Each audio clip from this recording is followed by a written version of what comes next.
Spectre d'émission. Observez cet arc-en-ciel.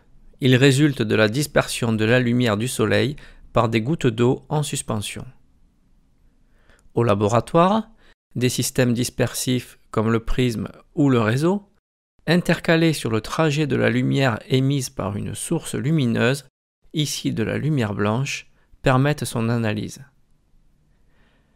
Grâce à ce dispositif appelé spectroscope, on obtient sur un écran un spectre lumineux. Ce dernier permet d'observer les radiations lumineuses qui composent la lumière étudiée. À haute température, des corps solides comme le filament de cette lampe à incandescence ou des gaz comme ceux qui composent notre Soleil émettent de la lumière blanche. Lorsque nous observons le spectre de cette lumière, nous voyons qu'il est constitué d'une succession continue de composantes colorées. On parle de spectre continu d'émission.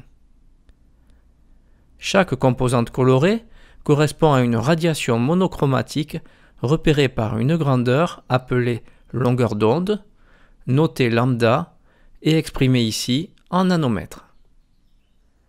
Les longueurs d'onde des radiations visibles de la lumière blanche s'étendent de 400 à 800 nanomètres.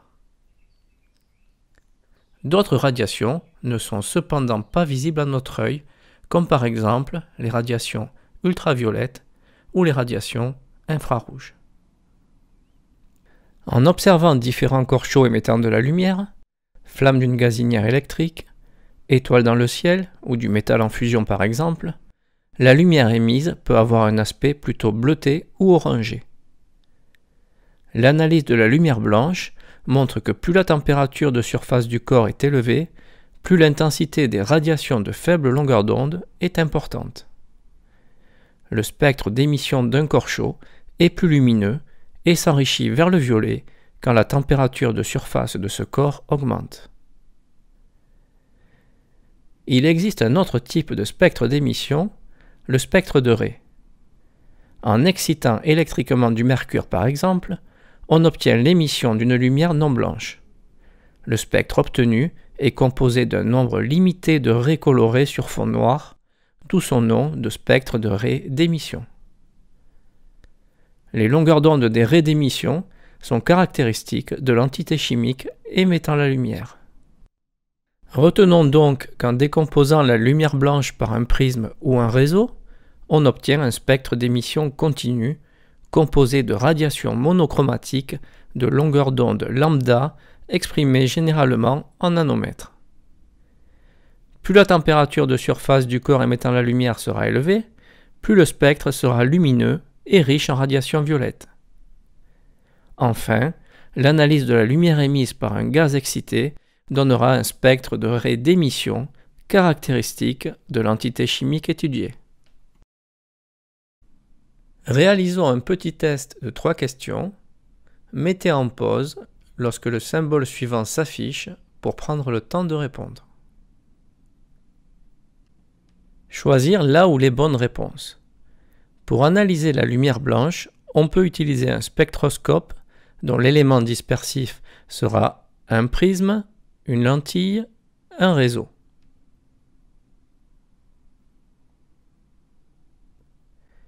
Les systèmes dispersifs utilisables sont le prisme dans un spectroscope à prisme et le réseau dans un spectroscope à réseau. Dans les spectroscopes, la lentille ne sert qu'à faire converger le faisceau lumineux sur le système dispersif. Choisir là où les bonnes réponses.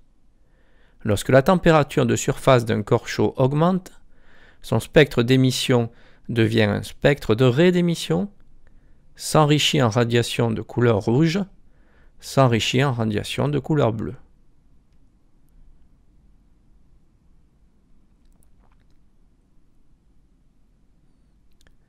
Un corps chaud émet de la lumière dont le spectre est toujours continu. Cependant, plus la température est élevée, plus ce dernier est lumineux et s'enrichit en radiation vers le violet. Choisir là où les bonnes réponses. On considère les 3 spectres d'émission ci-contre. Ce sont tous les 3 des spectres de Rayet d'émission Ils proviennent de la même entité chimique. Ils sont différents car la température des espèces chimiques était différente.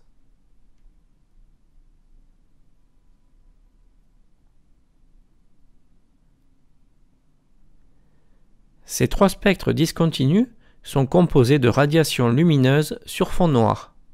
Ce sont des spectres de raies d'émission. Même si quelques radiations sont communes entre certains spectres, ils diffèrent deux à deux par la présence de différentes radiations. Ces trois spectres proviennent d'entités chimiques différentes.